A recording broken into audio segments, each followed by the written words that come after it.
bahwa kami memiliki Bapa yang setia, kami memiliki Bapa yang mulia, kami memiliki Bapa yang baik, yang mengerti, yang peduli dengan situasi kondisi yang kami alami hari-hari terakhir ini. Dalam rumah tangga, dalam keluarga, dalam pekerjaan, bahkan dalam pelayanan. Kami bersyukur Tuhan, kami memiliki Allah yang tidak pernah meninggalkan kami. Dalam setiap musim hidup kami, Engkau beserta kami, memberikan kami kekuatan, pengharapan, dan kami bersyukur.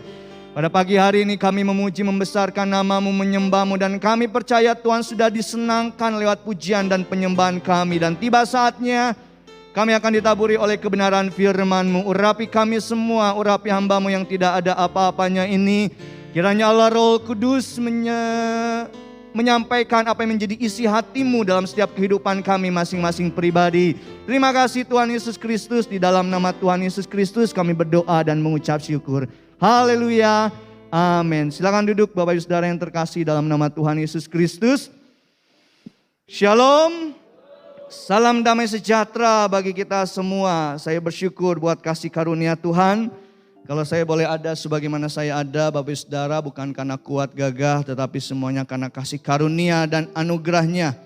Bersyukur dan berterima kasih buat kesempatan sudah diberikan kepada saya pada pagi hari ini untuk menyampaikan sedikit renungan bagi kita semua, firman Tuhan. Bapak Ibu sudah siap untuk mendengarkan firman Tuhan, amin? Boleh lihat kanan kirinya, katakan Tuhan Yesus baik. Mungkin ada yang tadi sempat tertidur gitu kan. Aduh. Soalnya udara dingin loh saudara, asli. Hari ini luar biasa. Tetapi bersyukur buat kasih karunia Tuhan, lewat pujian penyembahan tadi kita dihangatkan oleh kasih setia Tuhan dan anugerahnya. Nah Bapak Ibu Saudara yang dikasihi Tuhan Yesus Kristus, pada pagi hari ini saya akan menyampaikan firman Tuhan sesuai dengan tema pada bulan ini, yaitu tentang Roh Kudus. Mari saya mengajak kita melihat di dalam Yohanes pasal yang ke-16 ayat yang ke-7 sampai 15.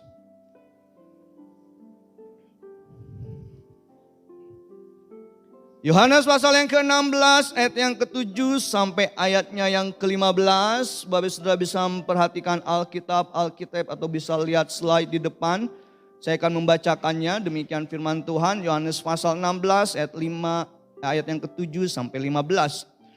Namun benar yang kukatakan ini kepadamu adalah lebih berguna bagi kamu jika aku pergi. Sebab jikalau aku tidak pergi, penghibur itu tidak akan datang kepadamu. Tetapi jikalau aku pergi, aku akan mengutus dia kepadamu. Dan kalau ia datang, ia akan menginsafkan dunia akan dosa, kebenaran, dan penghakiman. Akan dosa karena mereka tetap tidak percaya kepadaku. Akan kebenaran karena aku pergi kepada Bapa dan kamu tidak melihat aku lagi. Akan penghakiman karena penguasa dunia ini telah dihukum. Masih banyak hal yang harus kukatakan kepadamu, tetapi sekarang kamu belum dapat menanggungnya. Tetapi apabila ia datang, yaitu Roh kebenaran, ia akan memimpin kamu ke dalam seluruh kebenaran. Sebab ia tidak akan berkata-kata dari dirinya sendiri, tetapi segala sesuatu yang didengarnya, itulah yang akan dikatakannya. Dan ia akan memberitakan kepadamu hal-hal yang akan datang. Ia akan memuliakan aku sebab ia akan memberitakan kepadamu apa yang diterimanya daripadaku. Segala sesuatu yang Bapa punya adalah aku punya. Sebab itu aku berkata, ia akan memberitakan kepadamu apa yang diterimanya daripadaku. Nah, Bapak Ibu Saudara yang dikasihi Tuhan Yesus Kristus, sebelumnya saya ingin bertanya, mana yang lebih mudah?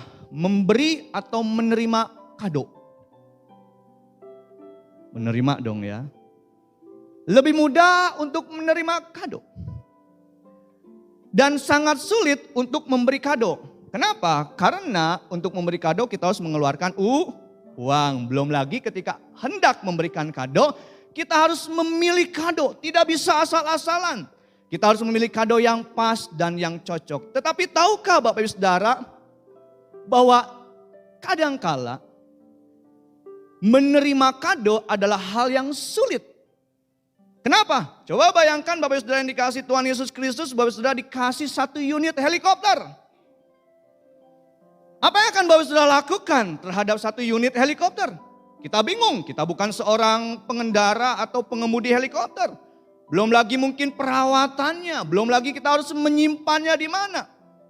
Kita akan merasa kesulitan ketika kita menerima sebuah kado dan kita tidak tahu kado itu harus diapakan, betul? Kita tidak punya lahan yang luas untuk memarkirkan satu unit helikopter tersebut. Bahkan mungkin untuk menjualnya pun dalam satu hari belum tentu bisa langsung terjual. Nah, demikian juga dengan sebuah janji yang Yesus berikan kepada para muridnya, pada umatnya, juga kepada kita, bahwa Allah akan memberikan Roh Kudus bagi setiap kehidupan kita orang percaya. Tetapi tahukah Bapak Ibu Saudara yang dikasihi Tuhan Yesus Kristus, seringkali banyak gereja bahkan umat Tuhan tidak mengerti peran dari Allah Roh Kudus. Bahkan dari begitu banyaknya doktrin pengajaran kekristenan, pengajaran mengenai Roh Kudus seringkali membuat gereja terpecah belah. Seringkali membuat banyak pendeta saling beradu argumen. Bahkan tidak sedikit gereja pun pecah hanya karena beda pendapat tentang ajaran Roh Kudus. Sehingga Bapak Ibu Saudara yang dikasihi Tuhan Yesus Kristus, tentunya pun dalam kehidupan kita, mengertikah Bapak Ibu Saudara peran dari Allah Roh Kudus? Tahukah dan mengertikah Bapak Ibu Saudara siapa Roh Kudus? Pernahkah dalam setiap doa-doa kita memanggil Allah Roh Kudus? Tentu kita sering memanggilnya Bapa, Tuhan Yesus. Jarang sekali kita berdoa, iya Allah Roh Kudus. Sehingga Bapak Ibu Saudara yang dikasihi Tuhan Yesus Kristus, kita akan sama-sama belajar pada pagi hari ini mengenai peran siapakah Roh Kudus dalam kehidupan orang percaya. Roh Kudus adalah pribadi ketiga dari Allah yang kita sembah. Kita tidak menyembah tiga Allah Bapak Ibu Saudara. Tetapi kita menyembah Allah yang Esa tetapi tiga pribadi. Loh, kok bisa? Ya itulah Allah Bapak Saudara. Saya penganut Trinitarian. Allah Trinitas, Bapa, Putra, dan Roh Kudus. Tiga pribadi tetapi satu Allah. Karena hari-hari terakhir ini Bapak Saudara yang dikasihi Tuhan Yesus Kristus, kita melihat ada begitu banyak pengajaran. Kalau Bapak Saudara mungkin pernah melihat ada beberapa hamba-hamba Tuhan berdebat di YouTube. Bahkan mungkin sempat viral dan lain sebagainya mengenai Trinitas dan Oneness. Tetapi saya meyakini bahwa Allah yang kita sembah adalah tiga pribadi. Dan Roh Kudus adalah pribadi ketiga. Allah yang Esa. Kok bisa? Bagaimana mungkin dia tiga Allah tetapi satu pribadi? Demikian juga dengan mukjizat Bapak Ibu Saudara. Mukjizat tidak akan dikatakan mukjizat kalau bisa dicerna oleh akal logika kita, betul? Mukjizat akan dikatakan mukjizat karena tidak bisa dicerna oleh akal logika kita. Demikian juga dengan Allah yang kita sembah Bapak Ibu Saudara yang dikasihi Tuhan Yesus Kristus. Bahwa pada pagi hari ini dia adalah Allah yang Esa. Ingat, kita menyembah Allah yang Esa. Tetapi tiga pribadi dalam kesatuan. Bagaimana mencerna dan menjelaskannya secara akal logika? Tidak bisa. Satu ketika Bapak Saudara yang dikasihi Tuhan Yesus Kristus, ada seorang bernama Agustinus. Agustinus ini adalah seorang bapak gereja yang terkenal. Agustinus ini sedang berjalan di pinggir pantai Bapak Saudara. Lalu tiba-tiba ia melihat seorang anak kecil sedang menggali lubang di pinggir pantai tersebut. Lalu Agustinus ini menghampirinya dan berkata, "Nak, apa yang sedang kamu lakukan?" Lalu si anak ini berkata, "Tuhan, tidakkah engkau melihat aku sedang menggali lubang?" Lalu bapak gereja ini, si Agustinus ini bertanya, "Iya, saya melihat engkau sedang menggali lubang. Tapi apa maksudmu dengan menggali lubang?" Lalu si anak ini dengan polosnya berkata, "Aku ingin mengosongkan air laut dan memindahkannya ke lubang ini." Nah Bapak Ibu Saudara yang dikasihi Tuhan Yesus Kristus, Agustinus ini adalah seorang teolog, bapak gereja terkenal dan seorang filsuf. Dan dalam perjalanannya pulang meninggalkan si anak tersebut, dia berpikir betapa polosnya anak tersebut. Hendak mengosongkan air laut yang begitu luas dimasukkan ke dalam sebuah lubang. Bukankah banyak orang-orang di dunia sana hendak mendeskripsikan Allah yang maha dahsyat, yang tak terhingga dengan otak kita yang cuma satu kepal. Banyak orang-orang di luar sana ingin menjelaskan mengenai Allah Trinitas. Tetapi saya ingin menyampaikan kepada Bapak Ibu Saudara, Allah Trinitas tidak akan pernah bisa dijelaskan oleh logika. Karena apa? Dia Allah. Sehebat apapun teolog-teolog menjelaskan Trinitas, Allah tiga yang satu pribadi tidak bisa memuaskan pola pikir dan logika manusia. Sama seperti anak tersebut. Hendak mengosongkan air laut dan memasukkannya kepada lubang di pasir. Nah Bapak Ibu Saudara yang dikasihi Tuhan Yesus Kristus, coba kita lihat 1 Yohanes 5 ayat yang ke-7. Nanti kita kembali Yohanes 16. 1 Yohanes pasal yang ke-5 ayat yang ke-7. Di sana dikatakan seperti ini, sebab ada tiga yang memberi kesaksian di dalam sorga. Bapa, Firman, dan Roh Kudus, dan ketiganya adalah satu. Jelas Bapak Saudara yang dikasihi Tuhan Yesus Kristus, kita tidak menyembah tiga Allah. Kita menyembah satu Allah. Tetapi tiga pribadi yang berbeda. Dan statusnya adalah sama. Jabatannya adalah sama. Dia Allah yang ada dalam perjanjian lama.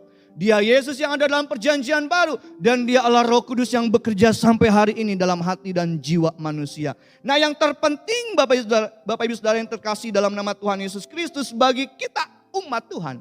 Di akhir zaman, apa sih arti kehadiran dan peran Roh Kudus dalam kehidupan umat manusia?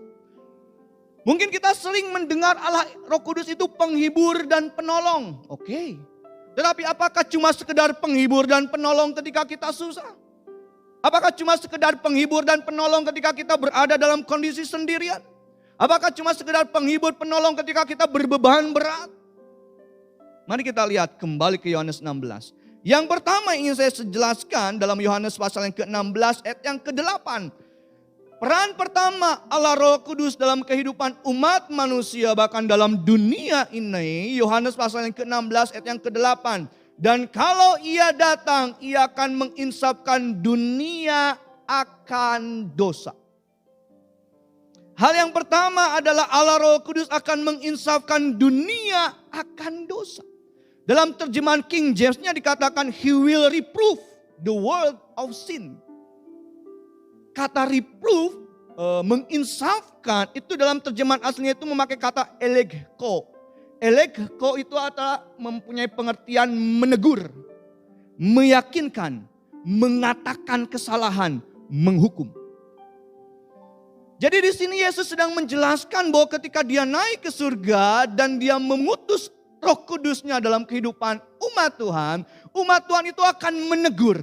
Umat Tuhan itu akan mengatakan kesalahan. Umat itu, Allah Roh Kudus maksud saya. Allah Roh Kudus akan menegur. Allah Roh Kudus akan meyakinkan, menyatakan kesalahan, bahkan menghukum. Kalau Bapak Saudara senang membaca Alkitab, ada sebuah teks Yesus mengatakan, kalau orang menghina anak manusia, masih ada pengampunan. Tetapi kalau orang menghina Roh Kudus, tidak ada pengampunan. Baik di dunia sekarang maupun dunia yang akan datang. Dengan kata lain, Bapak Saudara yang dikasihi Tuhan Yesus Kristus, kehadiran Allah Roh Kudus dalam hidup umat Tuhan, orang percaya adalah dia bekerja dalam hidup seseorang.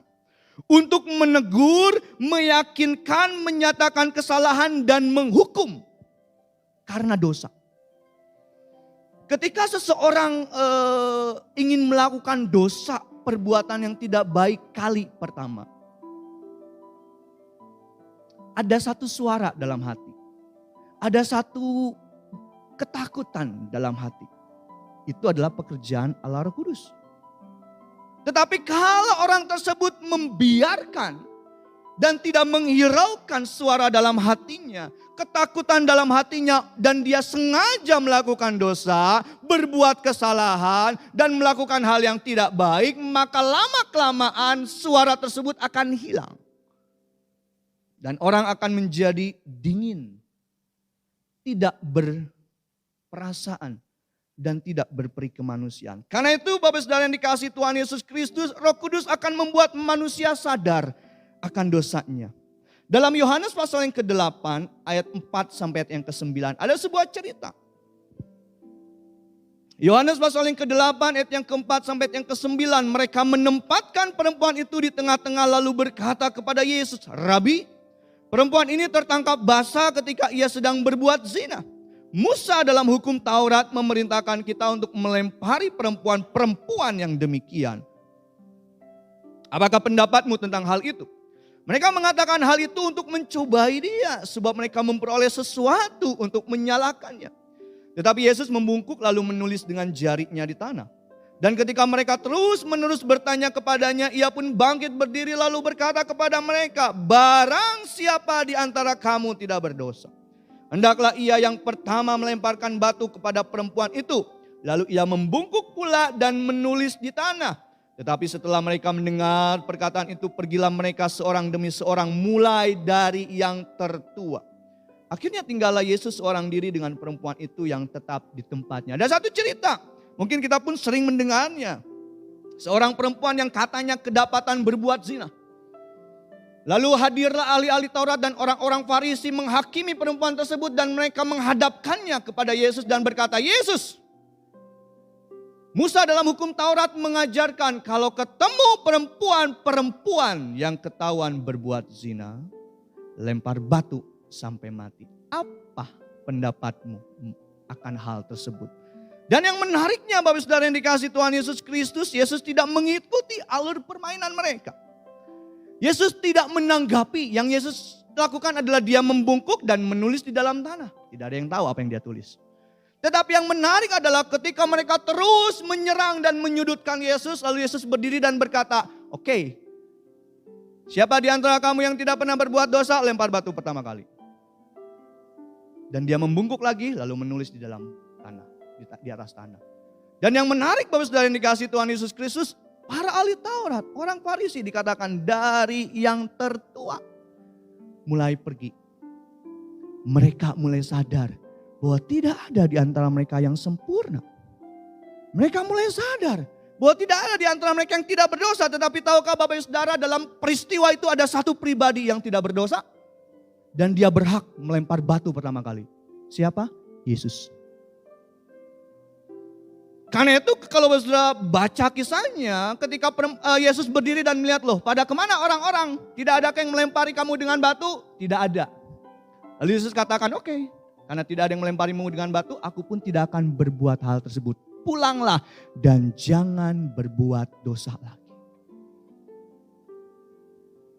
Inilah pekerjaan Allah Roh Kudus dalam kehidupan dunia. Dia akan menginsapkan, dia akan meyakinkan, dia akan menyatakan bahwa tidak ada yang sempurna dalam dunia ini. Setiap orang punya kekurangan dan kelebihan. Setiap orang kita hidup dalam kondisi berdosa. Karena itu kita tidak bisa merasa diri kita lebih hebat dari orang lain. Kita tidak bisa merasa diri kita sempurna dari orang lain. Karena banyak orang berpikir dirinya lebih sempurna dari orang lain. Dan dia punya hak menghakimi. Dalam Kisah Para Rasul 2 ayat 37 sampai 38. Kisah Para Rasul pasal yang kedua ayat 37 sampai 38. Di sana dikatakan seperti ini, ketika mereka mendengar hal itu, hati mereka sangat terharu. Lalu mereka bertanya kepada Petrus dan rasul-rasul yang lain, apa yang harus kami perbuat saudara-saudara? Jawab Petrus kepada mereka, bertobatlah dan hendaklah kamu masing-masing memberi dirimu dibaptis dalam nama Yesus Kristus untuk pengampunan dosamu. Maka kamu akan menerima karunia Roh Kudus. Lihat ayat yang ke-41. Kisah Para Rasul 2 ayat yang ke-41. Orang-orang yang menerima perkataannya itu memberi diri dibaptis dan pada hari itu jumlah mereka bertambah kira-kira 3.000 jiwa. Tahukah Bapak Saudara yang dikasihi Tuhan Yesus Kristus siapa yang berkhotbah pada saat itu? Petrus. Seorang nelayan, seorang buruh kasar, seorang yang mungkin masa lalunya suka ngomong kasar. Bahkan seorang yang pernah menyangkal Yesus bersumpah, aku tidak kenal siapa Yesus. Tapi ketika dia berkhotbah dikatakan 3.000 jiwa bertobat. Rasul Paulus terkenal sebagai seorang ahli. Dalam hukum Taurat dia doktor loh. Kalau zaman sekarang mungkin dia doktor profesor. Dalam hal Taurat. Tetapi tidak pernah Rasul Paulus dalam pengalamannya berkhotbah 3.000 jiwa dimenangkan. Tetapi kita lihat seorang Petrus yang tidak sekolah agama. Yang tidak pernah sekolah teologi. Ketika dia berkhotbah 3.000 jiwa. Dimenangkan. Sungguh luar biasa. Karena itu Inilah peran Roh Kudus dalam kehidupan kita. Tidak bisa kita merasa diri kita lebih hebat dari yang lain. Allah bisa pakai siapapun. Karena itu Bapak Saudara yang dikasihi Tuhan Yesus Kristus, apa yang mustahil dilakukan oleh manusia, segala sesuatu menjadi mungkin karena Allah. Mungkin kita berpikir, aduh gak bisa nih orang ini bertobat, aduh gak bisa nih orang ini mengalami perubahan yang baru. Selama kita percaya kepada Tuhan dan mengizinkan Allah Roh Kudus bekerja, lihatlah segala sesuatu menjadi mungkin. Mungkin kita pun sedang bergumul dengan diri kita secara pribadi. Kita bergumul dengan dosa kita bergumul dengan jatuh bangun karakter kita, moralitas kita. Mungkin kita berada dalam satu titik sudah putus asa, sudah dicoba berbagai cara, tidak bisa. Tetapi percayalah Allah Roh Kudus sanggup mengubah hidup manusia. Pada satu ketika, Bapak Saudara yang dikasihi Tuhan Yesus Kristus, pada malam hari, ada seorang anak kecil yang akan dioperasi. Dan saat dia berada di ruang operasi, gadis kecil itu diberitahu oleh dokter, "Nak, sebelum kami memulihkan engkau, kamu harus dibuat tidur dulu." Dibius maksudnya. Lalu gadis itu menjawabnya, "Sebelum saya ditidurkan, izinkan saya untuk berdoa terlebih dahulu, Dok." Dan dokter itu mengizinkan, silakan. Dan gadis itu pun berdoa. Tahukah doanya seperti ini? "Tuhan, sekarang aku berbaring untuk tidur. Jagalah jiwaku. Jika aku mati sebelum terbangun, terimalah jiwaku. Demi nama Yesus, amin." Malam itu Bapak Saudara, dokter yang mengoperasi gadis tersebut untuk pertama kalinya berdoa lagi setelah 30 tahun tidak berdoa. Seorang dokter yang diinsafkan hanya karena seorang anak kecil yang berdoa simple. "Kalau aku tidur, jagalah jiwaku. Kalaupun nanti aku mati, terimalah jiwaku." Hal yang kedua, Bapak Saudara yang dikasihi Tuhan Yesus Kristus, kembali kepada Yohanes 16, ayat yang ke-10 dan ayat yang ke-13. Yohanes pasal yang ke-16 ayat yang ke-10 dan ke-13, "Akan kebenaran karena aku pergi kepada Bapa dan kamu tidak melihat aku lagi." Ayat yang ke-13. "Tetapi apabila ia datang yaitu Roh kebenaran, ia akan memimpin kamu ke dalam seluruh kebenaran. Sebab ia tidak akan berkata-kata dari dirinya sendiri, tetapi segala sesuatu yang didengarnya itulah yang akan dikatakannya. Dan ia akan memberitakan kepadamu hal-hal yang akan datang." Hal yang kedua, Bapak Saudara yang dikasihi Tuhan Yesus Kristus, peran daripada Allah Roh Kudus dalam kehidupan orang percaya, dalam kehidupan umat Tuhan adalah membawa setiap orang kepada kebenaran yang sejati. Membawa setiap orang kepada kebenaran yang sejati. Tidak semua orang mau mengakui yang namanya kebenaran. Setiap orang lebih suka yang namanya pembenaran dan merasa diri benar. Beberapa tahun yang lalu ketika awal COVID melanda Indonesia, kita melihat ada begitu banyak pendeta-pendeta saling menyerang. Saling merasa diri mereka benar. Saling merasa tuh COVID. Sok adain KKR, lakukan kesembuhan. Tuh COVID, pakai dong gerejamu yang besar dan megah untuk para pasien COVID dan lain sebagainya. Kita melihat Bapak Saudara yang dikasihi Tuhan Yesus Kristus, dalam dunia ini banyak orang akan selalu mengklaim dirinya paling benar. Tidak mau merasa dirinya salah. Tetapi kita melihat kalau Roh Kudus ada dalam kehidupan kita sebagai orang percaya, Dia akan membawa kita kepada kebenaran yang sejati. Dia akan menunjukkan kepada kita bahwa kita ini manusia. Tidak lepas dari kurang. Tidak lepas dari salah dan lain sebagainya. Dan Bapak Saudara yang dikasihi Tuhan Yesus Kristus, dengan majunya teknologi, dengan mungkin peristiwa COVID kemarin orang banyak di rumah dan lain sebagainya. Dengan majunya teknologi, informasi pun dapat diakses dengan cepat dan mudah. Dan dari banyaknya informasi di internet, ada informasi yang benar, ada informasi yang tidak benar.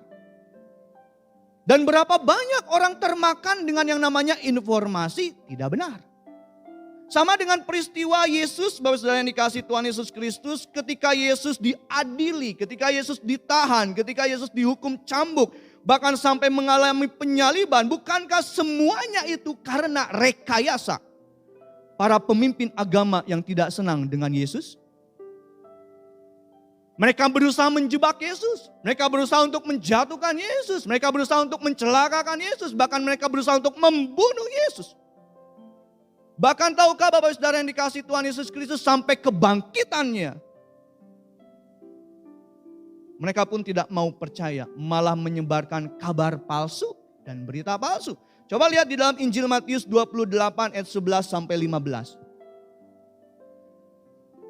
Matius pasal yang ke-28 ayat 11 sampai 15, ketika mereka di tengah jalan, datanglah beberapa orang dari penjaga itu ke kota dan memberitahukan segala yang terjadi itu kepada imam-imam kepala. Dan sesudah berunding dengan tua-tua, mereka mengambil keputusan lalu memberikan sejumlah besar uang kepada serdadu-serdadu itu. Dan berkata, kamu harus mengatakan bahwa murid-muridnya datang malam-malam dan mencurinya ketika kamu sedang tidur. Dan apabila hal ini kedengaran oleh wali negeri, kami akan berbicara dengan dia. Sehingga kamu tidak beroleh kesulitan apa-apa. Perhatikan ayat yang ke-15. Mereka menerima uang itu dan berbuat seperti yang dipesankan kepada mereka. Dan cerita ini tersiar di antara orang Yahudi sampai sekarang ini. Kalau Bapak Saudara membaca Matius pasal yang ke-20 dari ayat yang pertama, ada satu peristiwa. Para penjaga ini melihat dengan kedua mata mereka, malaikat turun, terjadi gempa. Dan Yesus mengalami kebangkitan. Dan dikatakan ketika mereka di tengah jalan, para ahli-ahli Taurat dan orang-orang Farisi, lalu datanglah beberapa orang dari penjaga itu ke kota dan memberitahukan segala yang terjadi itu kepada imam-imam kepala. Apa yang diceritakan oleh penjaga tersebut? Yang mereka ceritakan adalah ada malaikat, terjadi gempa, kubur terbuka. Tetapi yang menarik adalah para imam ini tidak mau percaya. Mereka menghasut para penjaga dan berkata, aku kasih uang, sebarkan berita bahwa mayatnya dicuri oleh murid-muridnya.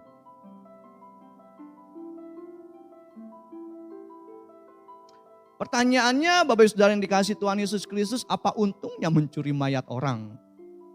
Ya kecuali kalau untuk kanuragan gitu kan, ilmu raga, ya terserah. Tetapi bagi murid-murid Yesus, mencuri mayat Yesus apa faedahnya? Apa untungnya? Dijual pun gak jadi uang. Apa untung yang didapat oleh para murid?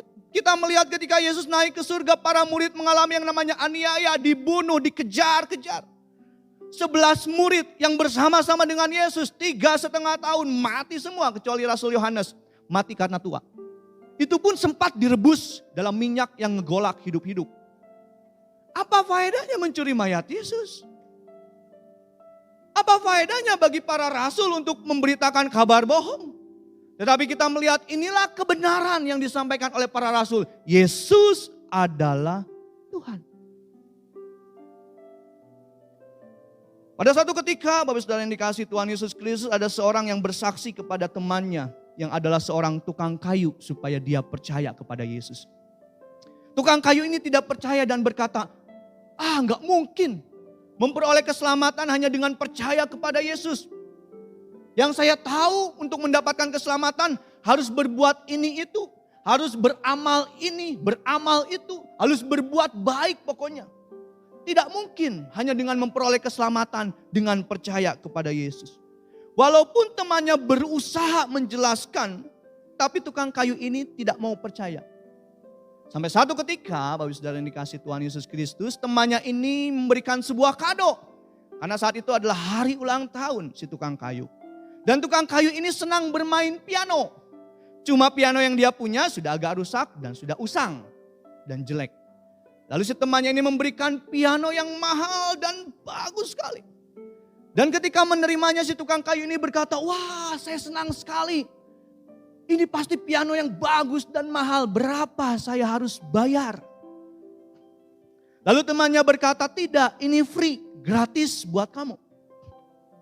Yang benar, iya, karena ini adalah hari ulang tahunmu. Tapi tunggu, sebelum kamu memainkan piano ini, karena kamu tukang kayu, saya pingin minjem martil dulu, saya pingin minjem palu dulu, saya minta beberapa paku, saya minta beberapa kayu. Karena saya melihat piano ini kurang sempurna. kayaknya perlu dipalu di bagian sini, di bagian situ. Perlu ditambahkan di kayu sedikit di bagian sini dan di bagian situ. Lalu si tukang kayu berkata, tunggu dulu. Jangan kau lakukan hal itu kepada piano ini. Karena saya tukang kayu, saya tahu ini piano yang sempurna. Sudah tidak perlu lagi menambah ini dan menambah itu. Kalau engkau melakukan itu, piano yang sempurna ini malah menjadi rusak. Dan temannya berkata, itu juga yang dilakukan oleh Yesus. Keselamatan yang dia berikan adalah gratis. Sempurna dia lakukan di kayu salib. Engkau hanya tinggal percaya saja. Dan apapun yang kamu pikir untuk melakukan segala sesuatu, beramal baik, berbuat baik, untuk menambahkan keselamatan. Itu bukan untuk, itu tidak bisa menambahkan keselamatan. Itu akan merusak keselamatan yang sudah diberikan oleh Yesus. Di dalam Filipi pasal yang ketiga, ayat yang ke-6 sampai ayat yang ke-9. Di sana dikatakan seperti ini, Filipi pasal yang ketiga, ayat 6 sampai ayat yang ke-9. Tentang kegiatan aku penganiaya jemaat, tentang kebenaran, perhatikan.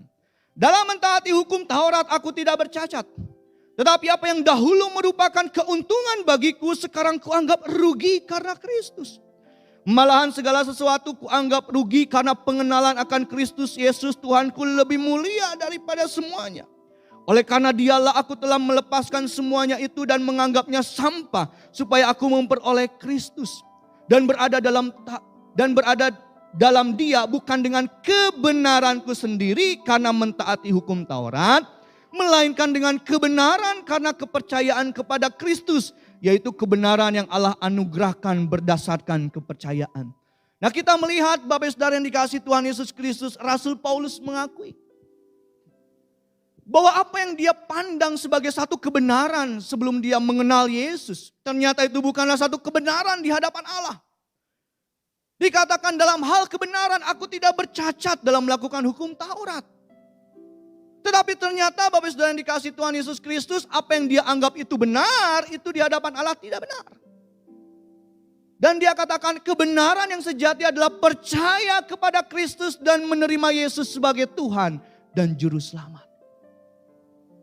Itulah kebenaran yang sejati. Inilah peran Roh Kudus dalam kehidupan umat Tuhan. Inilah peran Roh Kudus dalam kehidupan dunia ini. Jangan Bapak Saudara berpikir rajin ke gereja berarti dia hidupnya percaya kepada Yesus. Ada orang-orang yang rajin ke gereja, pelayanan, tetapi masih percaya kepada okultisme. Ada banyak orang-orang datang ke gereja, pelayanan, tapi masih memelihara yang namanya jimat-jimat. Ada orang yang ke gereja, rajin ke gereja, berdoa, tapi masih percaya yang namanya berhala-berhala. Sehingga Bapak Saudara yang dikasihi Tuhan Yesus Kristus, di sini tidak ada. Di luar banyak. Jadi jangan sampai keluar. Kalau ada, bertobatlah. Terimalah Yesus sebagai Juru Selamat dan izinkan Yesus bekerja dalam kehidupan kita. Dan izinkan mukjizatnya, pemulihannya terjadi dalam hidup kita. Itulah karya Roh Kudus. Membawa kita kepada kebenaran yang sejati. Membawa kita kepada kebenaran yang sesungguhnya. Bahwa tidak ada keselamatan di luar daripada Yesus. Roma 1 ayat yang ke-17. Roma 1 ayat yang ke-17, sebab di dalamnya nyata kebenaran Allah yang bertolak dari iman dan memimpin kepada iman. Seperti ada tertulis, orang benar akan hidup oleh iman. Situasi, kondisi, keadaan mungkin membuat jiwa kita tertekan. Membuat hati kita lemah, semangat kita tidak berdaya. Tetapi dikatakan orang benar akan hidup oleh iman. Percaya bahwa firman Tuhan ini adalah kebenaran. Janji Tuhan itu ya dan amin. Karena itu tetaplah kuat mengiring Tuhan. Tetaplah kuat melayani Tuhan. Sekalipun mungkin saat ini kita merasa dalam kondisi tidak sesuai ekspektasi kita. Tetapi percayalah rancangan Tuhan lebih dari ekspektasi kita. Amin. Dia menjawab melampaui apa yang menjadi doa dan harapanmu. Yang terakhir Bapak Saudara yang dikasihi Tuhan Yesus Kristus. Kembali dalam Yohanes 16 ayat yang ke-11. Ini adalah peran Allah Roh Kudus dalam kehidupan umat Tuhan. Yohanes 16 ayat yang ke-11 akan penghakiman. Karena penguasa dunia ini telah dihukum. Yang ketiga, peran Roh Kudus dalam kehidupan orang percaya adalah Roh Kudus meyakinkan orang-orang percaya akan penghukuman. Kalau Roh Kudus tinggal dalam hati kita, Bapak Ibu Saudara, maka Roh Kudus akan selalu mengingatkan kita bahwa kita harus bertanggung jawab. Mempertanggungjawabkan hidup yang Tuhan anugerahkan kepada kita. Ada satu pertanggungan jawab dengan setiap perkataan kita, dengan setiap perbuatan kita, dengan setiap apapun yang kita lakukan. Ada satu konsekuensi. Ada satu hal yang harus kita pertanggungjawabkan di hadapan Tuhan. Jadi kalau nanti penghukuman datang, pengadilan Allah yang adil terjadi dalam kehidupan orang-orang, dalam kehidupan manusia, Bapak Ibu Saudara, Tuhan tidak akan bertanya kepada kita berapa uang yang engkau kumpulkan di dunia. Berapa kekayaan, berapa aset yang kau punya, berapa saham, berapa mata uang kripto yang kau punya. Dan ketika penghakiman itu terjadi dalam kehidupan manusia, Tuhan juga tidak akan bertanya berapa deposito yang kamu punya. Yang Tuhan akan tanya adalah apa yang sudah kamu lakukan selama kamu hidup. Bagi sesamamu manusia dan bagi pekerjaan Tuhan. Roh Kudus bekerja dalam kehidupan manusia untuk tetap menyadarkan kita bahwa apapun yang kita kerjakan dan lakukan selalu ada konsekuensi. Dalam Roma 14 ayat yang ke-12, Bapak Ibu Saudara. Di sana dikatakan seperti ini, Roma 14 ayat yang ke-12. Demikianlah setiap orang di antara kita akan memberi pertanggungan jawab tentang dirinya sendiri kepada Allah.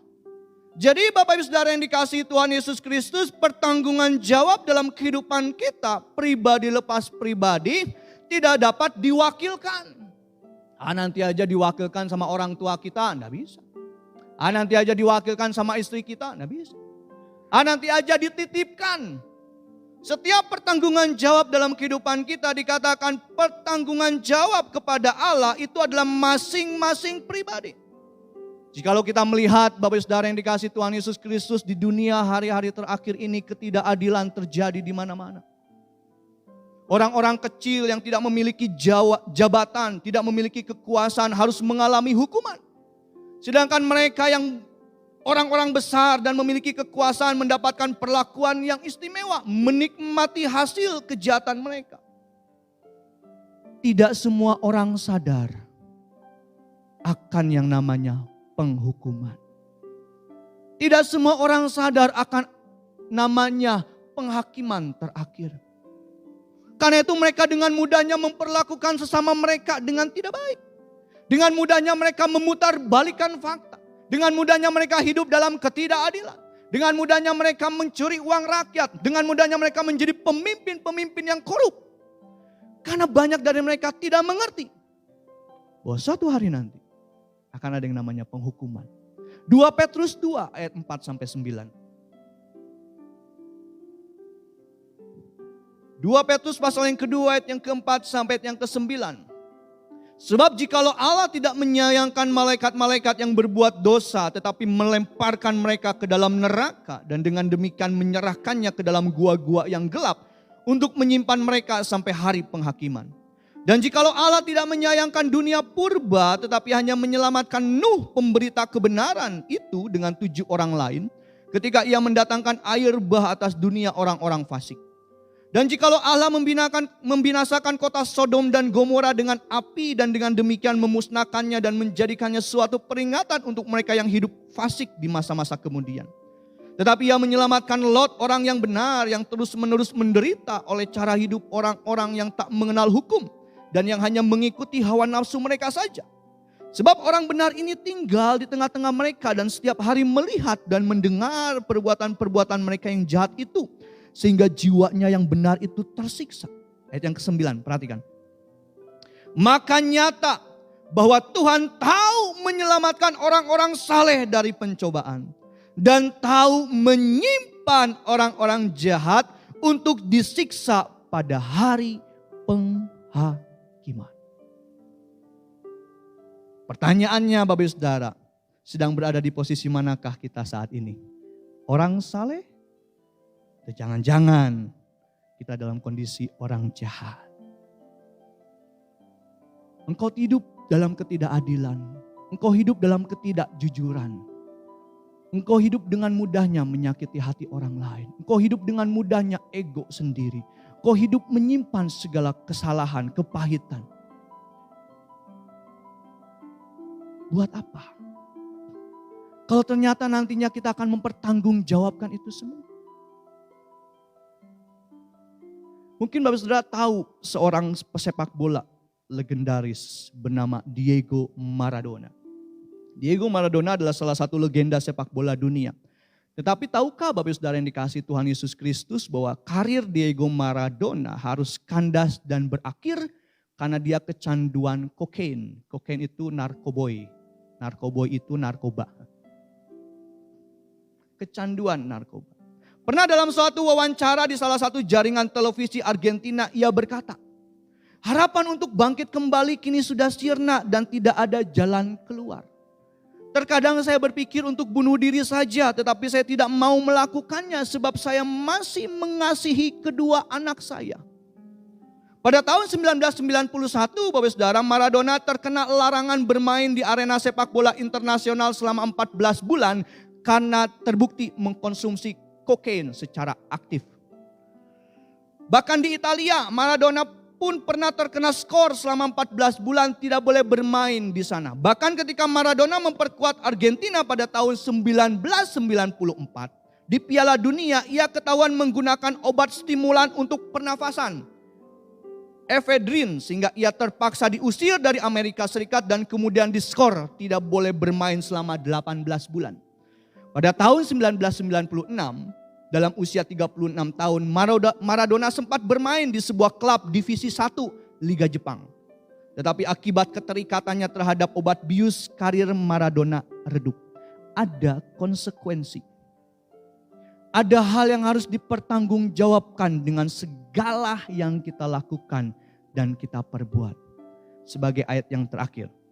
Roma pasal yang kedua ayat 2 sampai ayat yang keempat. Roma pasal yang kedua ayat yang kedua sampai ayat yang keempat. Tetapi kita tahu bahwa hukuman Allah berlangsung secara jujur atas mereka yang berbuat demikian. Nah, perhatikan ayat yang ketiga. Dan engkau hai manusia, engkau yang menghakimi mereka yang berbuat demikian sedangkan kau sendiri melakukannya juga. Adakah engkau sangka bahwa engkau akan luput dari hukuman Allah?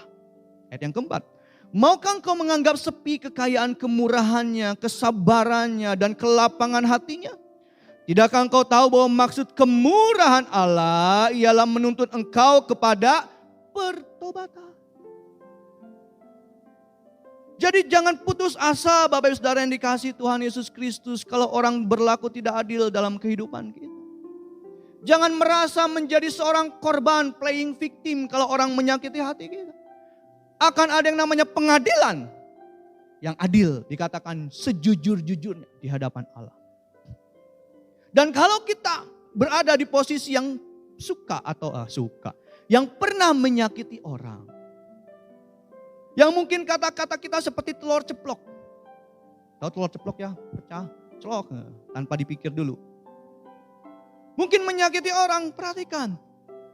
Dikatakan, maukah engkau menganggap sepi kekayaan kemurahannya, kesabarannya, dan kelapangan hatinya? Tidakkah engkau tahu bahwa maksud kemurahan Allah ialah menuntun engkau kepada pertobatan? Bapak Saudara yang dikasihi Tuhan Yesus Kristus, jangan Bapak Saudara berpikir neraka itu diciptakan untuk manusia. Tidak, neraka itu diciptakan untuk malaikat yang jatuh. Tetapi kalau kita hidup dan menuruti dan menaati para malaikat yang jatuh atau yang kita kenal dengan iblis dan Satan, ya kita akan ikut ambil bagian masuk ke dalam neraka. Neraka itu diciptakan bukan untuk manusia. Neraka itu diciptakan untuk malaikat kekal. Dan faktanya manusia lebih senang menuruti apa yang dikatakan oleh iblis dan setan daripada menuruti firman Tuhan. Kenapa? Belajar dari peristiwa di Taman Eden. Karena itu Bapak Saudara yang dikasihi Tuhan Yesus Kristus, kesimpulannya pada pagi hari ini, sekarang kita mengerti peran dari Allah Roh Kudus dalam hidup umat Tuhan. Bahwa Roh Kudus bukan hanya sekedar penghibur dan penolong saja, tetapi dia juga menginsafkan umat Tuhan dari dosa. Membawa setiap orang kepada kebenaran yang sejati, yaitu iman kepada Yesus Kristus. Dan mengingatkan kita akan penghakiman terakhir, bahwa setiap kita harus mempertanggungjawab pribadi lepas pribadi.